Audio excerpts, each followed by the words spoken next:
sou alagoano, de Água Branca, o Alto Sertão alagoano, não é? E vim para São Paulo na década de 80, precisamente em 1982. E aqui eu comecei a fazer esse trabalho como educador, como professor.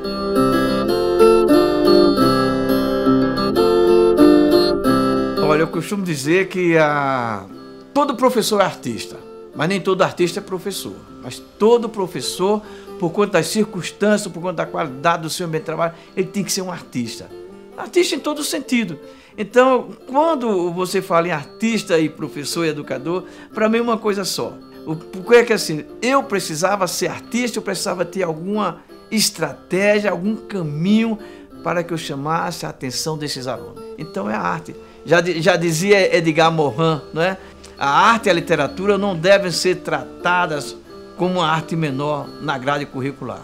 Aí depois o Jorge Amado emenda, né? Nenhuma mudança acontece na sociedade sem antes passar pelas artes e a literatura. Então olha como é importante o ensino da arte na educação. Então eu fiz essa fusão, arte e educação juntos, caminhando e criando condições adequadas para estimular o nosso aluno, o nosso discente a entender melhor a cultura popular brasileira, a cultura brasileira.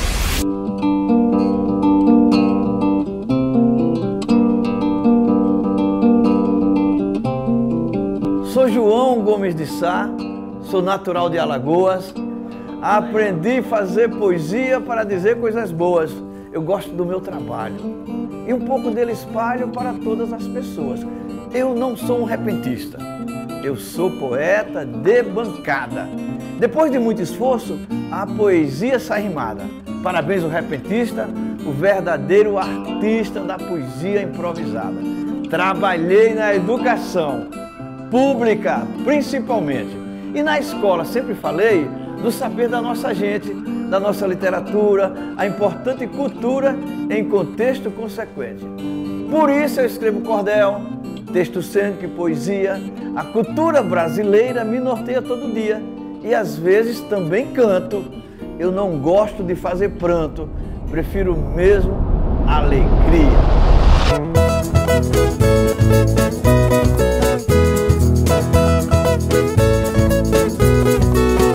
Quando eu entrei na Universidade Federal de Alagoas, eu fui trabalhar no Museu de Antropologia e Folclore daquela universidade. Lá é que eu começo a entender, a ter esse olhar, a conhecer as manifestações do meu povo. Conhecer os folguedos, as danças, a literatura oral, a literatura escrita, enfim. Ali eu estava estudando para passar as informações para o visitante no museu. Então ela começa por ali, essa construção, começa por ali. Depois, quando eu chego em São Paulo, é que eu começo a dar uma atenção mais especial no fazer dessa cultura.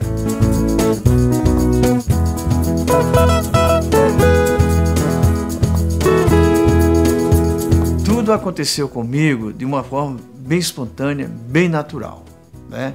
Eu nunca pensei em ser escritor, nunca pensei em ser xilógrafo, nunca pensei nisso.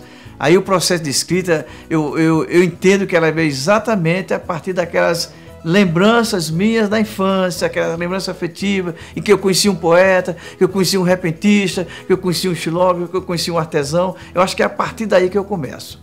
Então, quando eu chego aqui em São Paulo, eu tive essa saudade enorme, não é? Então, aqui é tudo muito igual, tudo homogêneo. Então, tem que trazer uma coisa diferente. E o que era diferente era o cordel, era a xilogravura, era a poesia popular. E aí, eu comecei a relembrar e ousei a escrever, né? Porque eu já trazia algumas informações quando eu trabalhei na universidade. Então, já trazia essas informações e, a partir daí, eu comecei a entrar nesse processo de construção. E é um processo também, volto a repetir, é um processo que ele pode acontecer a qualquer hora. Não vou dizer assim, eu vou sair agora para escrever. Não, isso acontece. Acontece numa manifestação, no ônibus, no trem, acontece em casa, acontece na sala de aula, em qualquer lugar. Existe um mote, né, uma inspiração para escrever. Então, eu sou livre, eu não sou um poeta, um escritor profissionalmente. Eu sou aquele que eu quero fazer exatamente com o meu sentimento, espontaneamente.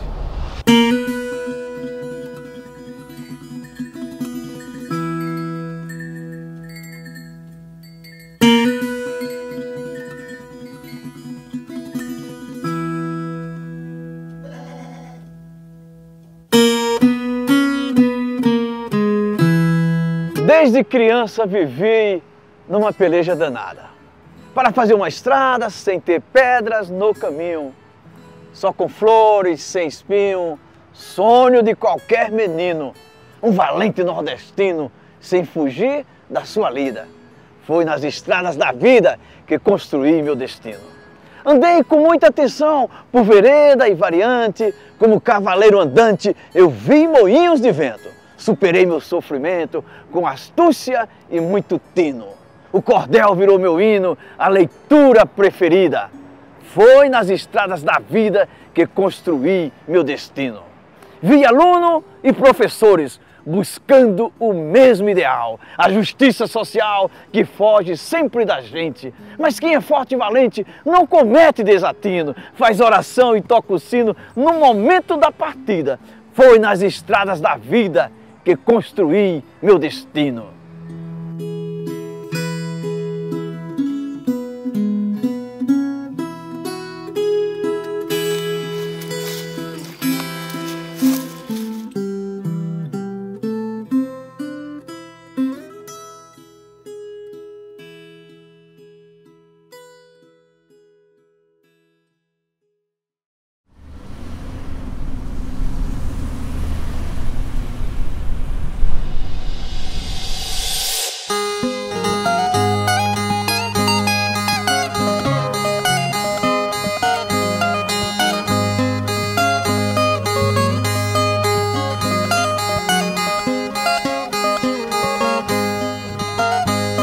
Meu nome é Edival Pereira da Silva, como artista, poeta Edival Pereira. Sou paraibano da cidade de Santana de Mangueira e cheguei em São Paulo no dia 25 de janeiro de 1987.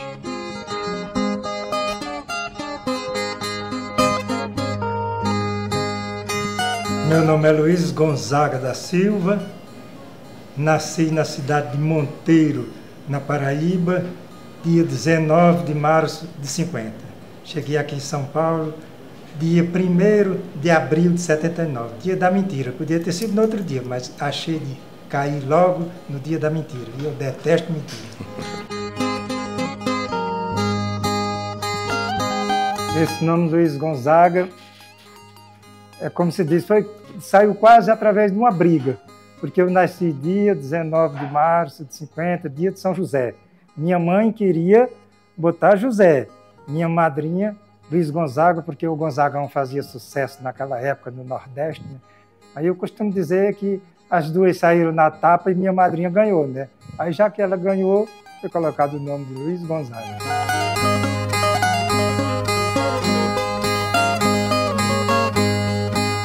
Eu comecei a cantar na Paraíba, sou filho de cantador, e através do meu pai, ouvindo as cantarias de pé de parede, o sítio da gente, eu comecei a enveredar. E quando eu vim estudar na cidade de Conceição, foi em 84, entrou uma rádio no ar, e eu sou um dos cantadores que já comecei a cantar no rádio. Isso eu fiquei por volta de 3 anos, e daí vim para São Paulo.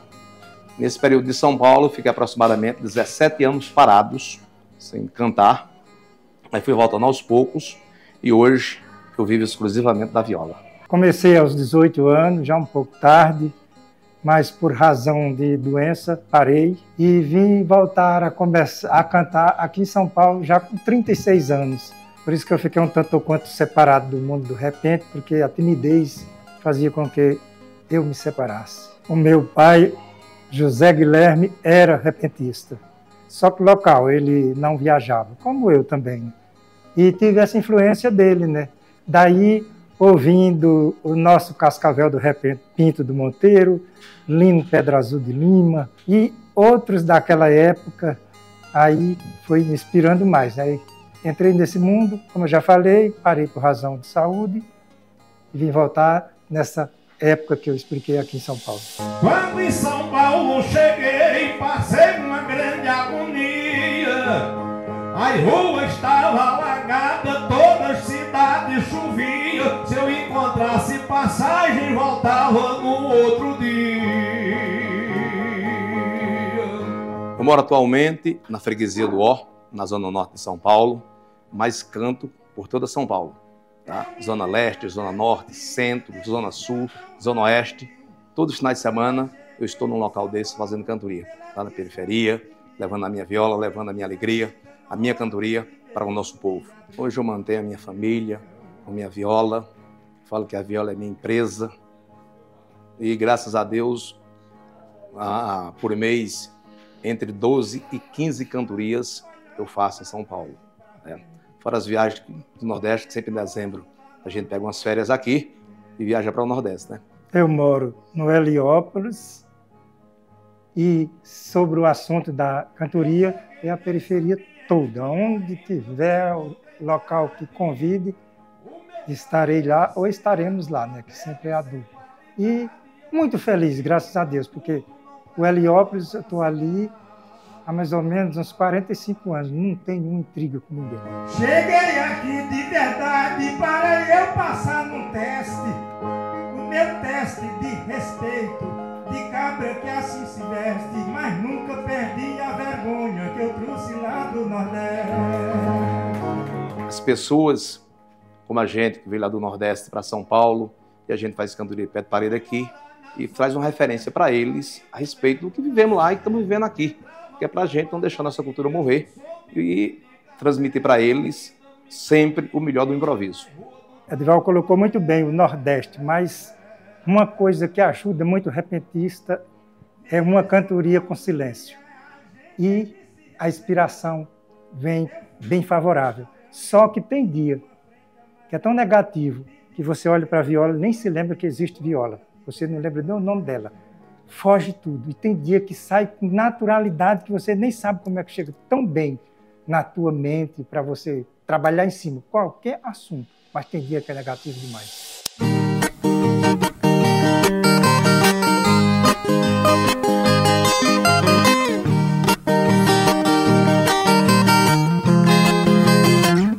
Está nos grandes centros, nas capitais, muitos festivais, né?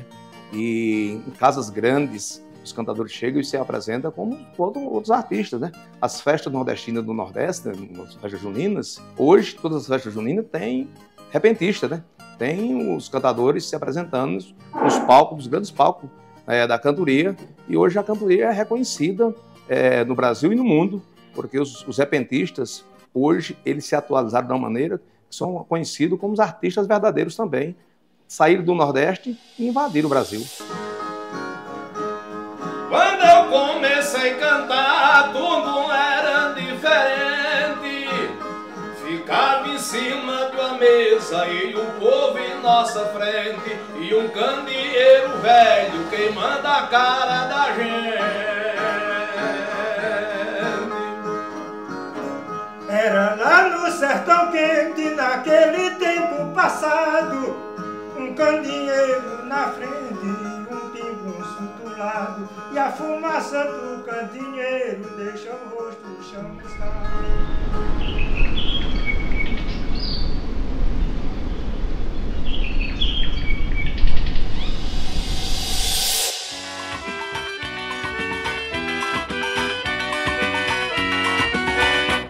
Lá no meu sertão, pro caboclo ler, tem que aprender outro ABC, o JG, o LL, o SS, mas o R tem nome de rei, o JG. Eu moro há 36 anos em São Paulo, mas eu já vinha a São Paulo em outras ocasiões. Eu vim em 1980, eu vim aqui fazer uma temporada com o grupo regional que eu cantava, o grupo Raízes.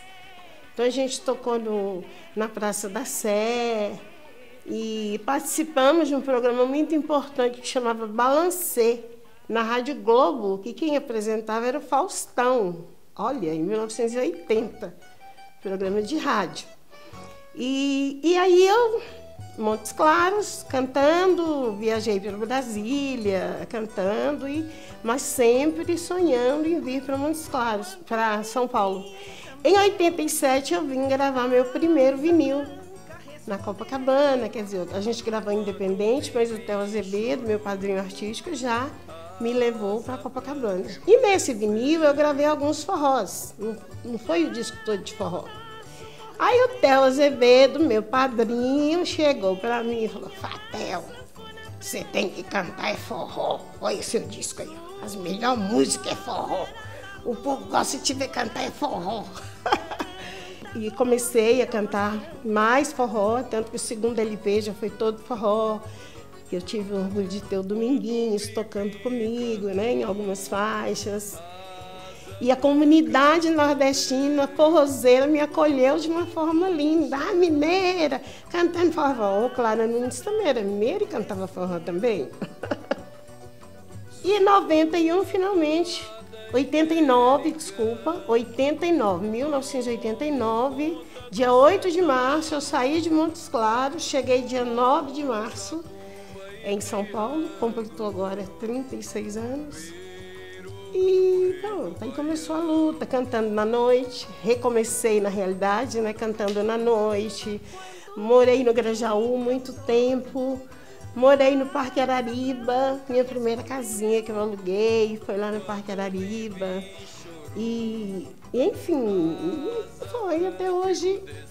Aí descobri Parelheiros, lá em 2090, 98, 99 eu já conheci Parelheiros. E em 2001 eu tive a sorte de vir trabalhar em Parelheiros.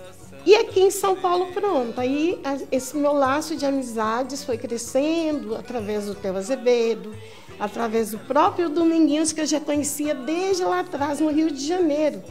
Ainda tem essa parte. Eu fui para o Rio estudar música em 78 e conheci Dominguinhos lá, no Projeto Pixinguinha, no teatro. Então, aí nossa amizade foi só estreitando com Dominguinhos, aí outros grandes forrozeiros, eu conheci tudo através do Dominguinhos, como Dio Araújo, Tizio do Araripe, enfim, os grandes mestres que nós temos hoje no forró.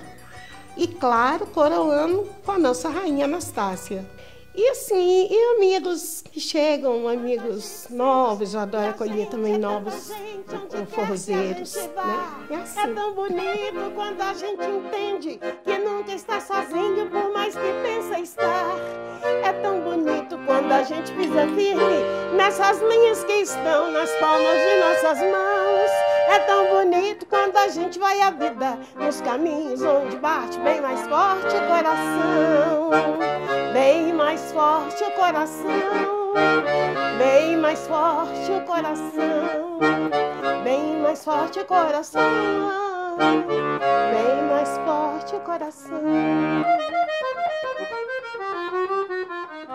Eu cresci no mercado municipal de Montes Claros. Minha mãe trabalhava já no mercado e eu, desde muito pequena, claro, fui trabalhar também. E fui crescendo nesse meio, tratando com pessoas de Minas. A maioria vinha do Nordeste para São Paulo, né, e paravam em Montes Claros, no mercado, para comer, para ouvir disco, que o boteco da minha mãe era o único que tinha uma radiola. Então a gente ouvia muita música brasileira, muito, né? E aí fui crescendo com aquele meio ali. E ouvindo músicas, ouvindo os meus ídolos, naturalmente, da música brasileira. E aí comecei a conhecer a cultura nordestina. Além daquele povo do Nordeste que a gente convivia, a música, a gente ouvia muito Luiz Gonzaga, minha mãe já gostava, trio nordestino, Marinês e sua gente, a grande cantora, a referência de nós todas cantoras foi a Marinês. Enfim, e isso, e cantando em banda de baile. Comecei a cantar em banda de baile, eu tinha 17 anos. E na banda de baile é a melhor escola que existe, porque ali você é obrigada a cantar de tudo, né? E eu cantava tudo, cantava primeiro sucesso de Madonna, eu cantei, eu cantava de Madonna Reconif, né? E daí veio a minha, apurei, o que eu quero cantar? Quero cantar música brasileira, quero cantar música do meu povo, música nordestina, música mineira.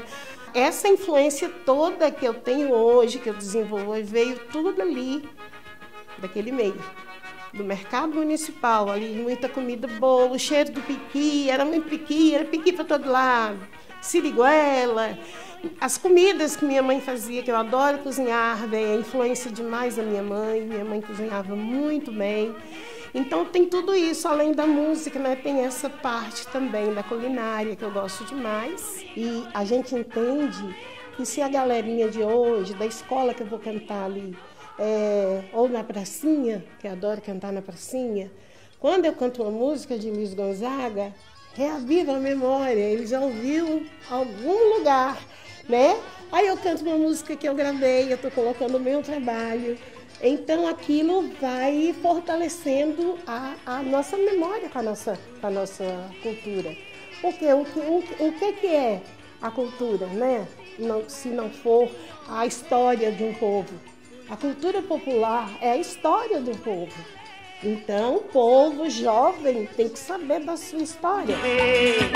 Até o Y, life is lonely, o NMI.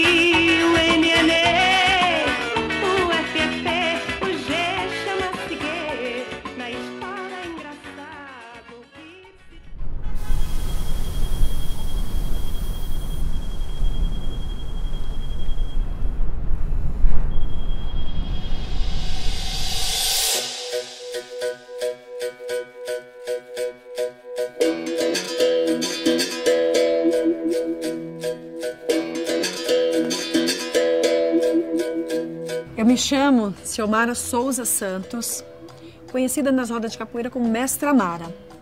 Eu nasci na Bahia, né, em 1970.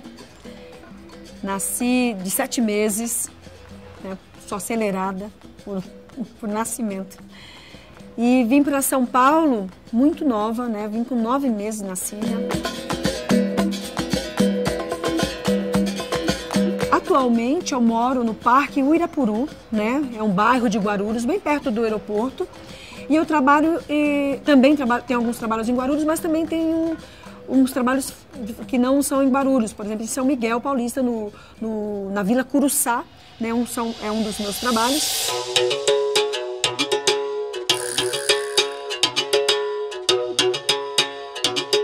Eu iniciei a capoeira com 12 anos, né? 12 anos de idade. Eu comecei a capoeira brincando com o meu irmão e logo em seguida meu irmão se formou e aí montou uma academia para ele e eu dei continuidade. Então eu comecei a capoeira com 12 anos de idade. E a mestria, demorou um pouco, porque quando meu irmão hoje não faz mais capoeira, ele parou com a capoeira, ele me formou contramestra. Né? Ele me formou contramestre e parou com a capoeira. Assim, simplesmente falou, não vou conseguir mais, eu acho que vou parar, é muito difícil viver da capoeira. Aí eu falei, eu vou continuar. E aí, fiquei ali um pouco sozinha, por mais um tempo, e entrei no grupo hoje que eu estou hoje, que é o meu grupo, o Grupo Herança Cultural, que na época também era Guerreiros de Zumbi, né? E aí, como a gente resolveu reformular essa história do Guerreiro de Zumbi, eu entrei para o grupo já contramestre de capoeira, né? No grupo do mestre Catitu, que já era um amigo antigo, que já me conhecia há muito tempo. Eu fui, falei com meu irmão, né, pedi para ele o que ele achava disso, deu ir para o grupo, porque eu estava sozinha, e eu acho que sozinha ia ser bem difícil a trajetória, ia ser mais difícil. E como o mestre estava com um trabalho já legal assim, eu juntei os trabalhos e fui para o grupo. Contramestra. Eu fiquei 14 anos como contramestra. Depois que meu irmão me formou, fiquei mais 14 anos como contramestra. Eu fui me formar mestre primeiro grau, porque hoje a gente tem 3 graus de mestria dentro do nosso grupo, em 2007. Eu me formei mestra primeiro grau. Hoje eu tenho mestra segundo grau. Em 2017, depois de 10 anos, que é de 10 em 10 anos, que a gente troca o grau de mestra, eu peguei a segunda graduação, que é preta e branca, que é a corda que eu estou hoje. Primeira corda é preta, né? Que a gente tem a graduação preta, que é a primeira corda de mestra, que representa aí a cultura afro-brasileira, né? E é uma homenagem a Zumbi dos Palmares. E depois vem a corda de transição, que é essa que eu tenho hoje, que é o segundo nível. E por último seria a corda de branca, que é a corda de mestra, último grau.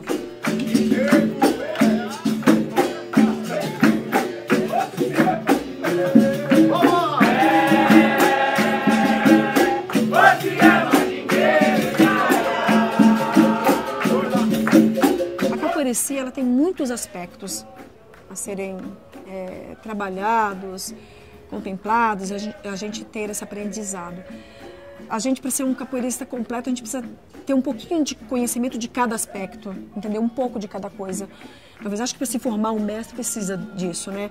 A gente precisa ser expert em tudo, porque é muito difícil também, não dá para ser, mas a gente precisa ter conhecimento de um pouquinho de cada coisa, até porque você precisa ensinar, passar para os seus alunos, para os seus próximos. Então, você tem que saber um pouquinho de cada coisa, da cultura, da arte, a capoeira é educação, a capoeira tem música, tem canto, tem os instrumentos, tem a parte histórica que precisa ter esse conhecimento para que a gente dê continuidade também na nossa própria história, né? Então, ela tem muitos aspectos e para se tornar um mestre, independente de mulher ou homem, tá?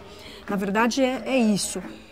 A mulher com um pouco mais de dificuldade, até um pouco mais de tempo dentro dessa trajetória, porque a gente, no meio dessa formação, de todos esses aspectos, a gente tem filhos, trabalho, os estudos. Eu, entre outras coisas, tive 5 cirurgias, né, que também não me fizeram parar. Eu fiz dessa trajetória aí 5 cirurgias, hoje tenho 2 próteses nos meus joelhos, então a gente vai tendo um tempo maior para chegar a essa conquista de mestria. Mas em um momento da minha história eu falei assim, não, é isso que eu quero ser e eu vou querer chegar nesse momento de mestre. Então a gente precisa de ter esse conhecimento.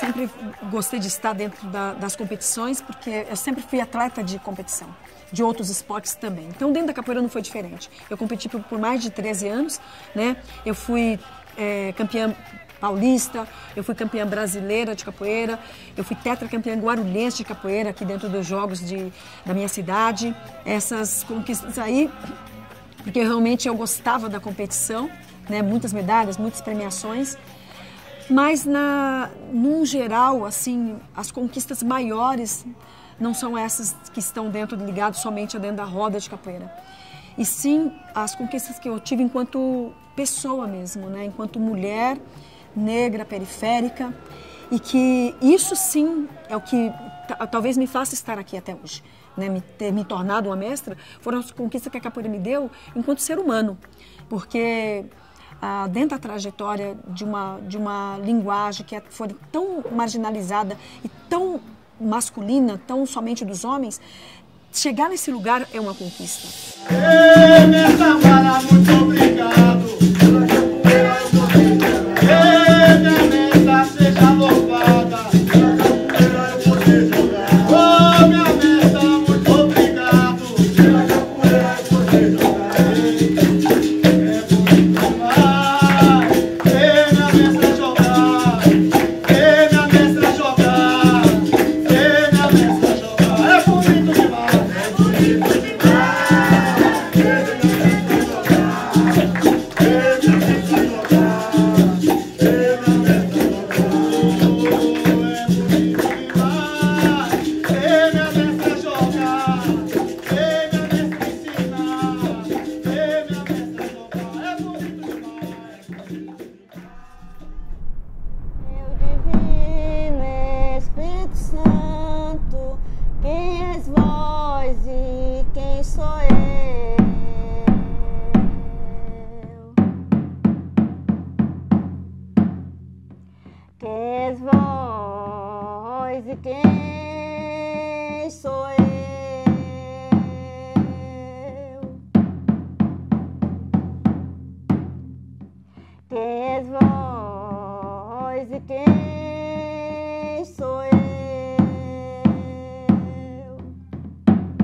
Sou uma pobre pecadora e vós é um Senhor Deus.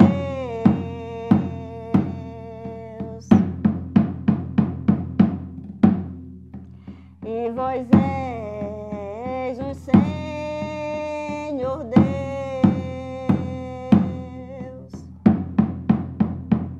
Meu nome é Maria das Graças Reis de Menezes, mas meu nome artístico é Graça Reis. E sou maranhense, nasci em São Luís, na capital. E vim para cá, para São Paulo, em 87. Cheguei aqui em 87, em Pinheiros. De lá eu fui para o Butantã, que estou até hoje. Então, a minha mãe, ela cantava, meu pai tocava violão. Eles gostavam, quando a lua estava bonita, de sentar na porta da rua e ficar cantando. Os vizinhos chamavam a gente para estar junto. E meu pai era uma pessoa assim, a minha universidade era ele. Foi lá que eu fui formada, dentro de casa. Porque as conversas, quando ele ensinava, os ensinamentos. Na minha infância, tinha, no quintal da minha casa, ele fazia um palco com madeiras, montava tipo um teatro. Pegava lençol, botava e mandava a gente cantar as músicas que ele ensinava, de comédia. Quando a gente começava a comédia, eu juntava: o palco da vida é a minha comédia, no palco da vida é a minha comédia. Eu sou uma triste zaiora e você também, parece que não anda à toa. Abre o pano sem pena, que vamos entrar em cena. Isso ele cantava pra gente, a gente ia, cantava, né? Fazia essa apresentação e ele fechava o pano. Era muito legal, a gente pequenininhas e no palco. Então eu já vim do palco do quintal da minha casa, né? Lá eu comecei o teatro. Então, eu cheguei aqui em 87, aí eu tive o contato com o Tião Carvalho. Fui lá, já existia o grupo Cupuaçu. E aí lá ele me convidou para ir para os ensaios, aí eu comecei a ir para os ensaios. Cheguei, ele já fazia o tambor de crioula e a dança do caroço. Eu olhava e ele tinha um boi pendurado. Eu dizia assim: Tião, vamos botar esse boi para dançar, vamos botar esse boi para dançar. E o boi lá, pendurado, um boi bonito. E aí, nessa eu fui levando e aprendi a dança do caroço aqui, porque lá em São Luís não levavam a dança do caroço, que é de tutóia, não levava para São Luís. Então essa dança eu aprendi aqui, em São Paulo, com o Tião Carvalho. Mas as outras danças eu fui levando também, ensinando o passo. E eu continuo aqui na batalha, né? Porque até chegar ao boi na rua, como está agora, com 2.000 pessoas, era difícil. Porque toda vez que a gente começava a tocar nossos tambores, a polícia vinha para barrar. Então, muitas vezes enrolei a minha saia, transformei a saia de coreira, de mini saia, para não ir presa, para ir dialogar com o policial. Meu São Benedito, vosso manto cheira, cheira crave rosa, flor de laranjeira. Cheira crave rosa, flor de laranjeira. Quando eu falo da minha religião, do candomblé, do tambor de mina, é forte, porque ele anda junto com a gente, comigo, com minha família. E a gente mantém isso. É forte, as minhas irmãs, elas são, uma é Ked, a outra é Mãe Pequena, da Casa Fonte Achante. Eu não tenho cargo nenhum, mas eu sou filha de Nanã, e Nanã me conduz para onde eu for. E com os santos a gente também tem essas devoções com São João, com o Divino Espírito Santo, com o São Benedito. Nós somos rezadeiras, nós cantamos hinos para todos os santos. Isso é uma coisa que vem de muitos anos, aonde eu chego firme, onde eu me renovo. É com essas ladainhas, é com essas rezas, É quando eu bato cabeça no chão para pedir minhas devoções para Nanã, para Xangô, para Oxum. Então, é forte na família toda, porque todos nós mantemos a nossa tradição firme. Tanto que depois que a gente começou a rezar, a festa levou outro sentido. As pessoas vão, às vezes, para ver a ladainha. E o São Benedito não é promessa, não é uma... É que a gente, como a gente dança o tambor de crioula, dançava muito, fazia muita apresentação, aí eu digo assim, gente, vamos também agradecer São Benedito, porque a gente só está no profano, então vamos levar para ele, rezar para ele. Então a gente reza a ladainha em latim, canta o hino dele e depois dá uma marcha, quer dizer, uma marcha de tambor. São Benedito, vosso manto cheira, que é uma saudação para São Benedito, porque a gente também não pode só querer pedir, não dá nada para o santo, né? O santo precisa de quê? O santo a gente tem que rezar, acender suas velas, bater a cabeça, se concentrar, pedir, agradecer, para poder a gente estar inteiro, né? E a vida correr mais leve, mais suave.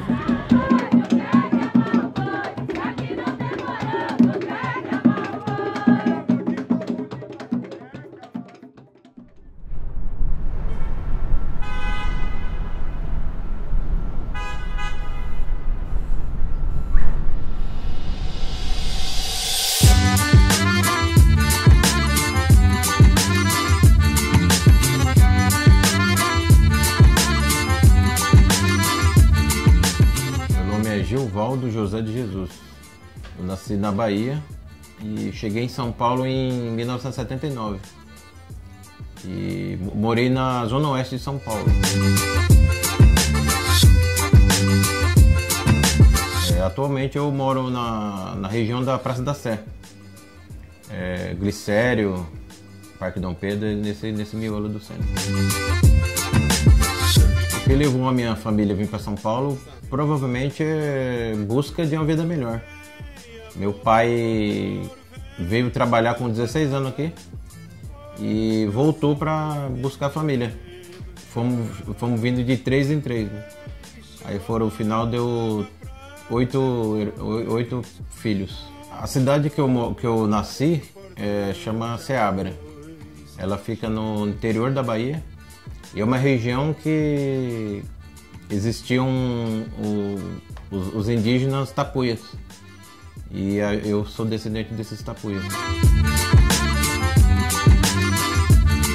Hoje já existe uma aldeia, né? Tapuia lá. E meu pai saiu em 79 com a gente, mas ele não voltou mais. Só eu que voltei.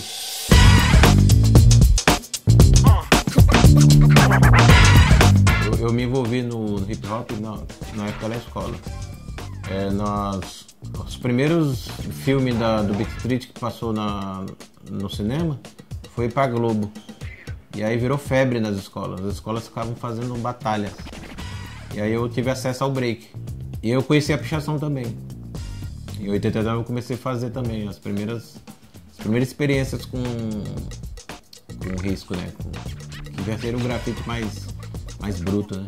A pichação seria o grafite mais bruto naquela época. E aí fomos entendendo, eu fui participando dessas escolas de rua, por exemplo, na pichação, depois eu comecei a criar os stencils, até que eu consegui realmente fazer um trabalho profissional de stencils, e conheci que tinha outros estilos, além do hip hop também.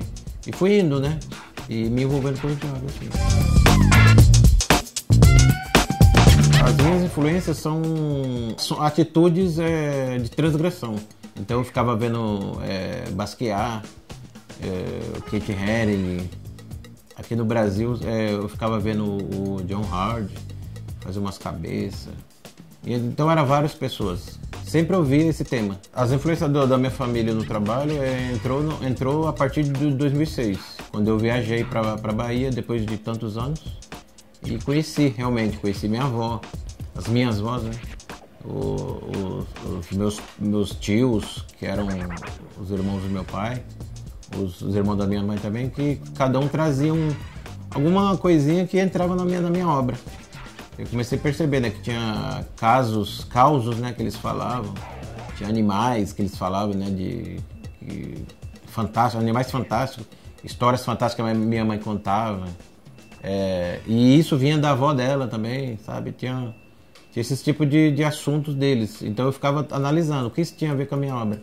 Conhecia a parte do artesanato deles também, que eu não tinha acesso e não sabia. Então eu comecei a conectar com a minha. O que eu fazia que tinha a ver com eles. Né? A questão dos oratórios, a parte de Santos era tudo veio de lá.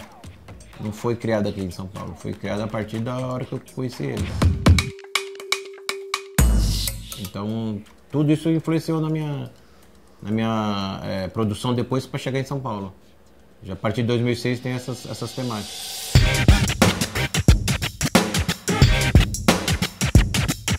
Eu me considero um artista urbano que tenho referência na cultura popular. E na rua também me identifico, porque eu trago a vida, as relações de várias pessoas que não estão no urbano, elas estão nos interiores. Então o grafite ele acabou virando uma ferramenta de comunicação de cultura. Os meus principais trabalhos são animais e santos. Os animais e santos. Esses dois eu gasto mais tempo. O animal, que seria da série Animais Marginais, e o santo, né, que são os santos rebeldes. A obra mais representativa do meu trabalho é o tatu. Ele acabou virando um símbolo do meu trabalho. A partir da minha visita na Bahia, eu recebi um tatu morto que seria meu almoço. E aí eu fiquei impactado e não acreditando naquilo. E tirei uma foto desse tatu morto. E chegando em São Paulo eu desenvolvi um stencil desse tatu e comecei a trabalhar. E aí surgiu a ideia dos animais marginais. E aí comecei a criar o tatu, comecei a criar o urubu. Todos os animais que as pessoas não gostam ou que as pessoas atacam, né? Que as pessoas matam. E alguns até extinção. Uma obra atual que eu faço é uma série que chama As Fantásticas Tapuias Encantadas. E aí também é baseado nas minhas primas, lá da Bahia. Então eu registrei as imagens delas e usei para fazer um stencil. E cada uma eu criei um elemento, baseado em elementos da natureza. Então uma foi a terra, outra o fogo, água e o ar. E cada uma eu criei um tipo de bicho. Aí já misturando algum outro tipo de espiritualidade, né? Tipo salamandra de fogo. E aí o outro tem o tatu, que é a libélula, que aí significa liberdade. E cada uma ela enfrenta algum tipo de problema real. Então eu uso ela para assuntos reais. Por exemplo, de extinção, de meio ambiente, sujeira. Então, e cada ano eu crio um personagem a mais. Agora nesse momento eu tô criando a Rainha dos Ventos. Retado, danado, lampião, rei do cangaço, Maria bonita, só pulou da fumaça do vapor. O meu trabalho hoje ele atingiu vários níveis, né? Eu fiz exposições desde bibliotecas até museu, então passou por muitos, né? Hoje ele está em museu do Brasil, tem no Chile, no Salvador Allende, tem no Museu Afro Brasil. Você passa na estrada, você vai ver uma casa abandonada, vai estar meu trabalho lá. Você vai ver um viaduto, vai estar meu trabalho lá. Pode ser que você olhe para o alto e vai estar num prédio também, porque são vários tipos de grafite que eu acabei realizando. E às vezes eu pego um canetão e só faço um risco numa foto de um banner de rua. São várias. O que me ajuda a registrar é a fotografia. Ajuda a registrar isso e divulgar na internet, a pessoa conhecer mais o trabalho. Mas tem trabalhos de murais também em eventos, no Brasil inteiro também. Lampião, Maria bonita e lampião, Maria bonita e lampião, lampião.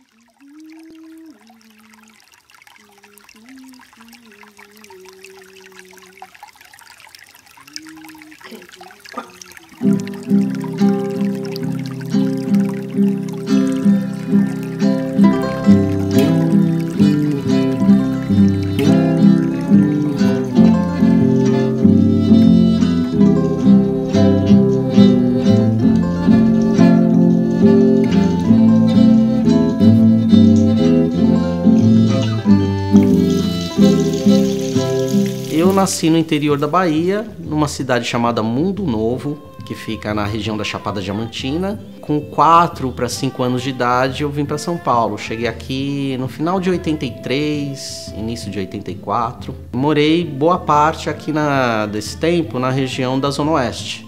Vim para a região do Butantã, morei um tempo em Pinheiros, Lapa, mas boa parte da minha vida foi aqui no Butantã.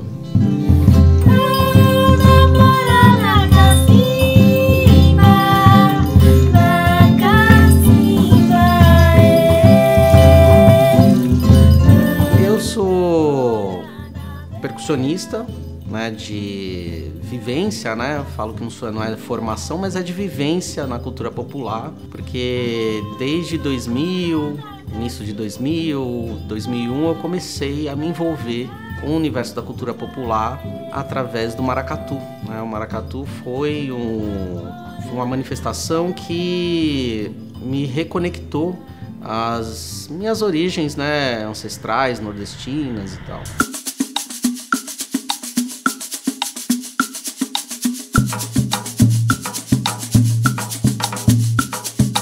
Meu pai foi agricultor a vida dele inteira, né? Eu nasci numa casinha de pau a pique, na roça, na área rural lá da cidade de Mundo Novo, né? Que fica no sertão baiano. Meu pai, ele era conhecido também como Joaquim da Viola. Ele tocava, fazia uns forrós. Na região que eu nasci tem uma modalidade de chula, que é a chula de palma trocada. E ele era praticante de chula também. Ele juntava a galera em rodas de chula, participava das rodas de chula. E eu tenho uma lembrança mais forte disso. Eu voltei para lá com 10 anos de idade, fiquei dos 10 aos 12. Então esse período é um período que ele é mais claro na minha lembrança, como vem do meu pai ainda ativo, tanto na agricultura quanto no movimento musical, né, de cultura popular, que ele era envolvido e que ele juntava a turma para fazer forró no terreiro lá de casa.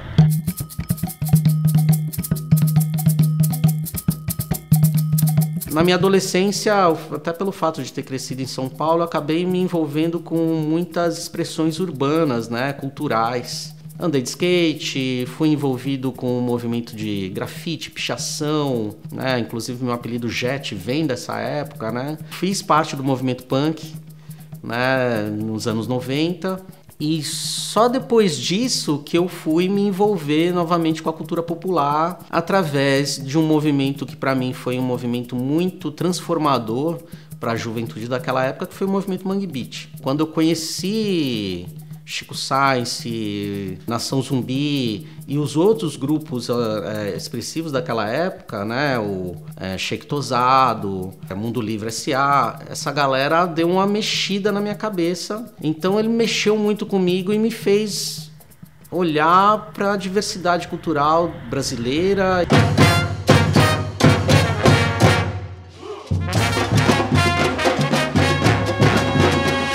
Na minha infância eu sofri muito preconceito, fui muito perseguido pelo fato de ser nordestino. Então isso vai fazendo com que a gente vá ficando mais recolhido quanto à nossa identidade. O movimento Mangue Beat abriu minha mente para esse lugar. E quando eu entrei no universo do maracatu, aí aquilo tudo fez muito sentido, né? Porque me reconectou às minhas origens, né? Então eu tava ali, tocando quando eu me vi, depois de ter passado pelo skate, pelo grafite, pelo movimento punk, por muitas expressões urbanas e na maioria delas expressões não brasileiras, né, de origem, mas que foram absorvidas aqui, né? Eu me vi, anos depois, tocando tambor com instrumento brasileiro, de origem nordestina, cantando toadas, me conectando com o tambor, com aquelas energias, parei para pensar, poxa, cara, isso daqui é do Nordeste, isso daqui tem a ver com a minha origem, isso tem a ver com a minha história.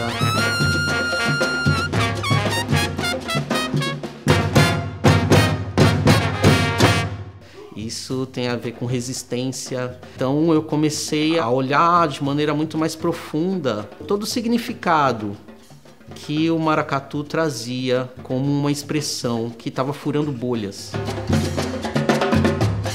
O tambor, ele me levou de volta para as minhas origens.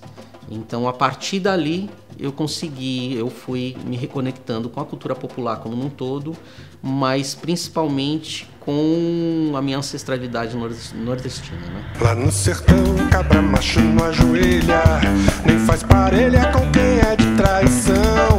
Puxa o facão, risca o chão que sai centelha, que tem vez que só mesmo a lei do cão é lampe, é lampe, é lampe, é lampe. Então eu, por exemplo, quando vou tomar meus banhos de floresta, trabalhar essas conexões musicais, ancestrais, um dos lugares que eu mais gosto de tocar e de levar meu tambor para poder me expressar artisticamente é no Parque da Joia, né? Que é um espaço onde eu gosto também de ficar conectado com a natureza, com os animais, e né, lá é um lugar que tem muitas aves, e então é um espaço que eu gosto de, muitas vezes fim de tarde, levar o meu tambor e tocar, fazer música.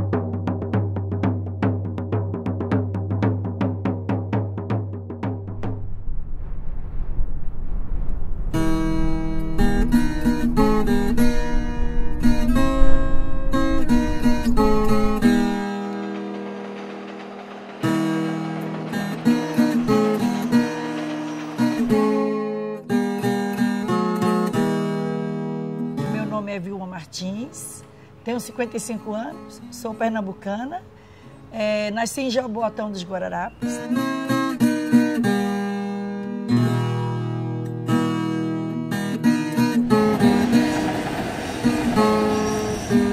Eu senti uma resistência de vir aqui para São Paulo, porque relatos da minha família, que já tinha anos que morava aqui, minhas tias, tio, falava que aqui era muito gelado, né? E eu ia fazer, meu Deus, o que é que eu vou fazer? Eu nasci e me criei lá na beira de uma praia, o que é que eu vou fazer num lugar que é frio e garoa? Disse que chovia muito. Aí mas teve uma época que não teve jeito, todo mundo veio embora, eu me senti só. Eu digo, então agora eu tenho que ir. Aí eu vim aqui para a Zona Leste de São Paulo, né? São Miguel Paulista, e até hoje eu resido aqui. Eu já moro aqui na Zona Leste, eu acho que há uns 35 anos, por aí.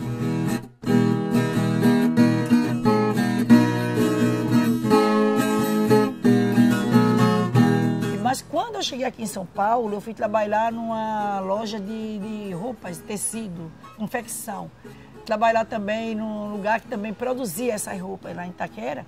Aí, com o passar do tempo, eu deixei de trabalhar, né? Arrumei um companheiro e tive uma filhinha, tive outra, e parei um pouco de trabalhar. Aí, nesse meio tempo, eu passava todos os dias de frente desse viveiro. Mas eu pensava que aqui, esse local, era um local era compostagem, alguma coisa assim. Eu via, era terra, era gente saindo. Uma hora eu pensei que era um ferro velho. E era alguma coisa que acontecia aqui, mas eu ainda não tinha o quê, né? Não tenho certeza.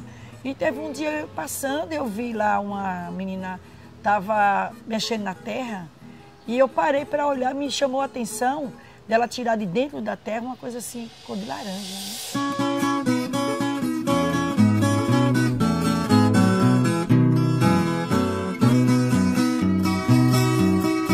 Eu parei assim, fiquei olhando, né? E ela pediu para mim entrar pelo portão, assim, ó. Quando eu entrei, que eu olhei, era a cenoura, estava com cenoura, beterraba, alface. E eu falei, nossa, que coisa linda, isso aqui é o quê? Aí ela falou assim, isso aqui é um viveiro de mudas, de plantas. Eu digo, nossa, que lindo, né? Eu pensei que era uma reciclagem. Ela falou, não, e aqui está fazendo um trabalho com a comunidade, né? Educação ambiental. E eu falei, oh, nossa, você quer vir? Eu disse, quero. Aí foi quando eu entrei nesse projeto para fazer essa parte de uma educação ambiental. Mas assim, mas a Vilma, que vocês conhecem aqui, estava uma Vilma doente, né? Estava desconectada com a terra, estava com depressão e tantas outras coisas mais. Mas quando eu cheguei aqui nesse local, aí teve toda a conexão com a terra. Foi aí quando eu lembrei da minha mãe, que veio todos os saberes ancestrais, né? Que ela, na casa da minha mãe, parecia uma mata, parecia a Amazônia. Meu pai dizia, daqui a pouco a gente não entra mais nessa casa, de tanta planta que tinha. Ela não cultivava hortaliças. O que minha mãe cultivava era ervas, que era rezadeira, sabia de tudo, sabe? Chá, fazer infusão, ela sabia os saberes das plantas e das ervas, porque ela herdou da família dela. Acho que era a bisa dela, que era indígena, e ela sabia os saberes das ervas. E nisso, quando eu cheguei aqui em São Paulo, eu me perdi, né? Nesse assim, a gente já levanta e já está no 220. E corre, vamos trabalhar. Que eu cheguei aqui com um desejo da querência, de querer.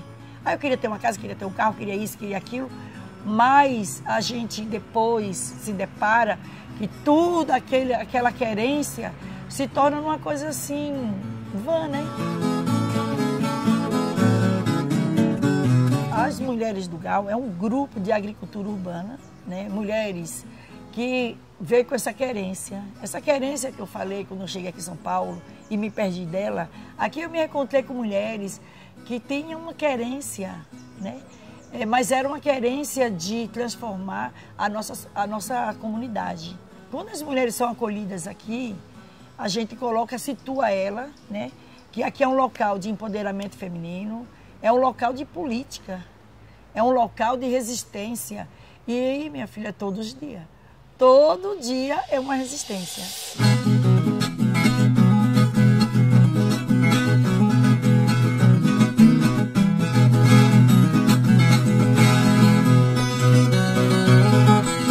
Estar aqui é um processo, foi um processo, né? Porque eu fazia uma coisa completamente diferente do que eu faço hoje, foi uma descoberta, mas eu posso dizer para você que o meu olhar para a vida, para a natureza, para daqui um bom tempo, é um olhar diferente, é um olhar que a gente tem que cuidar da nossa casa.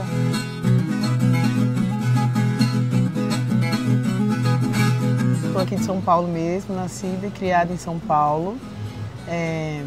Conheci o coletivo Mulheres do Gal pela Vilma. Bom, eu entrei para ficar mais na cozinha com as meninas, né? E aí eu sempre mexi com cozinha, mas aí fui me adaptando. Hoje eu fico na cozinha, fico na horta, vou para o escritório, faço palestras, oficinas, recebo as crianças. E aí aqui eu aprendi a plantar, a colher, a comer, né? E adaptei isso na rotina da minha família e dos meus amigos e tal.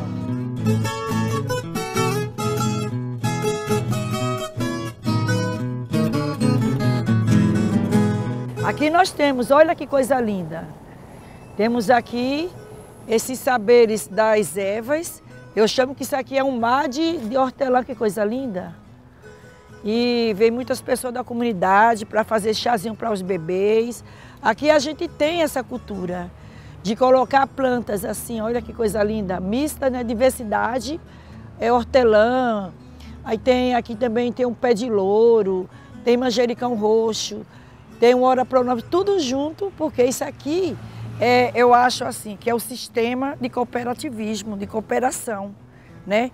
Todos misturados, juntos e misturados, para o bem da saúde. Então, a importância desse viveiro com as plantas e ervas medicinais é que aqui é uma farmácia viva. Esse saber vem a ancestralidade mesmo. Foi cada uma dessas meninas e mais a vizinha, a Helena, que passou por aqui, a Joaninha, elas trouxeram esses saberes da família. E é isso, né? Eu acho que o conhecimento, meu pai sempre falava, conhecimento não é coisa da gente guardar, a gente tem que multiplicar.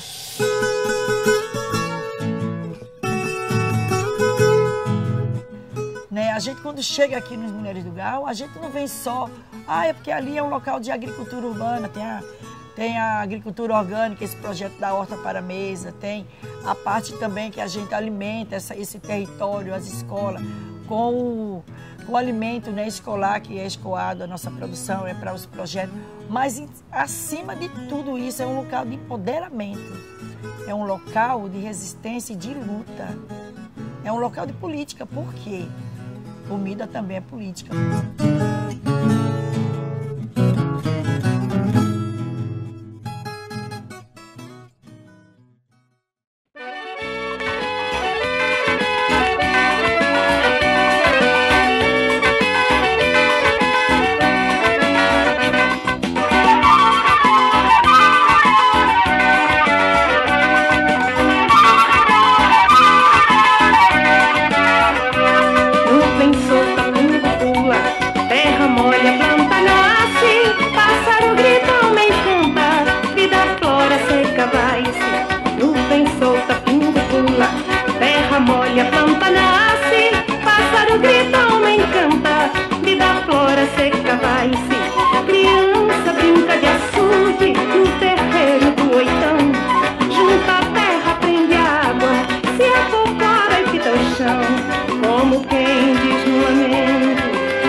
Na rua, cantar na praça, cantar cultura popular, cantar poesia, pé de parede, cantar na rede de balançar, cantar cantiga de criança, onde a esperança tem o seu lugar.